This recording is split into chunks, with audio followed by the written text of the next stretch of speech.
Hi, I'm Radzinski, speaker, educator, expert in corporate responsibility and sustainable product design. I've worked in the sustainability space for over 30 years and have helped many corporations and other organizations develop sustainability programs, develop greener products, and overall improve their economic performance. I also teach classes at Villanova University where we've put together a program on sustainable engineering.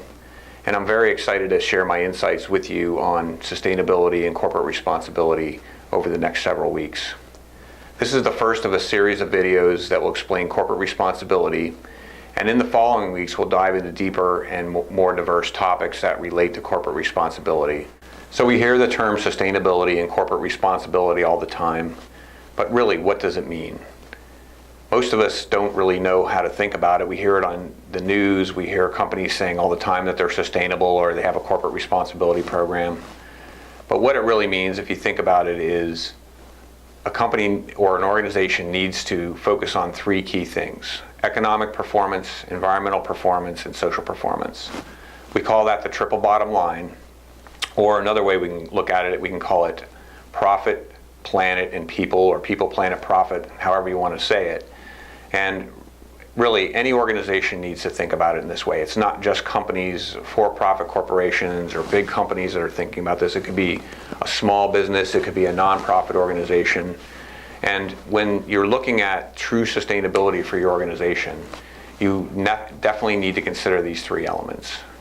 In order for you to be successful in business or in a nonprofit world or whatever your organization does, you have to focus on economics. In order to be profitable, a corporation has to be focused on increasing shareholder value, innovation, improving market share, increasing profits, different things like that.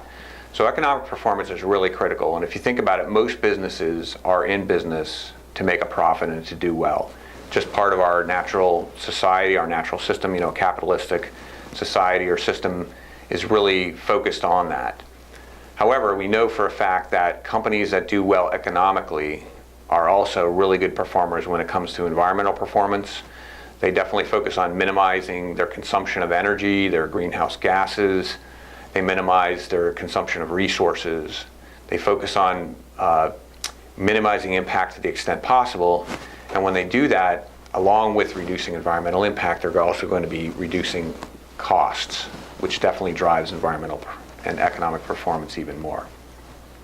On the social side, that's something that's a little harder to grasp or to understand, but think about it, any organization requires and relies on people.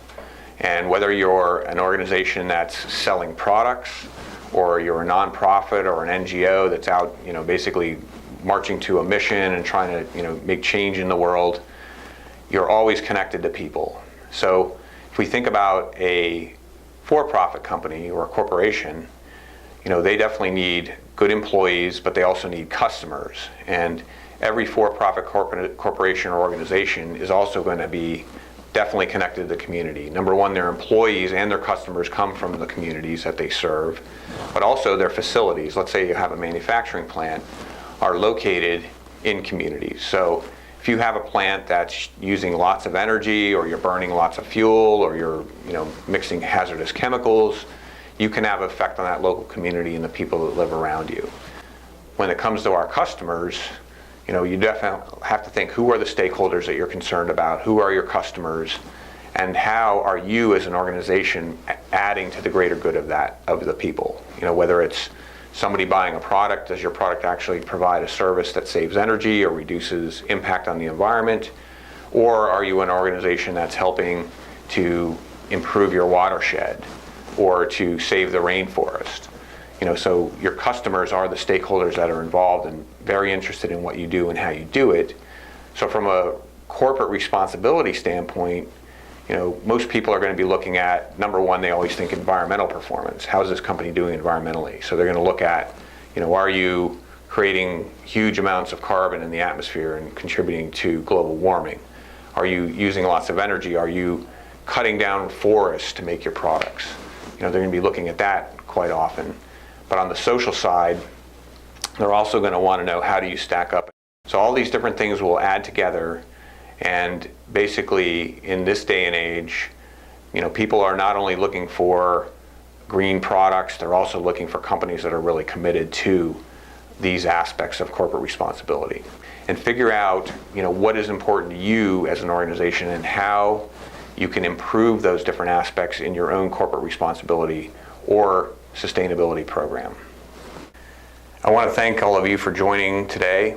This is the first blog in a series that we'll be doing on Introduction to Corporate Responsibility.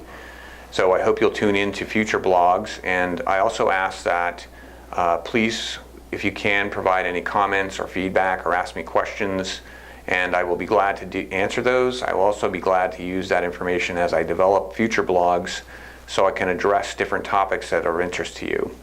So thank you again for joining, and I look forward to seeing you in the future.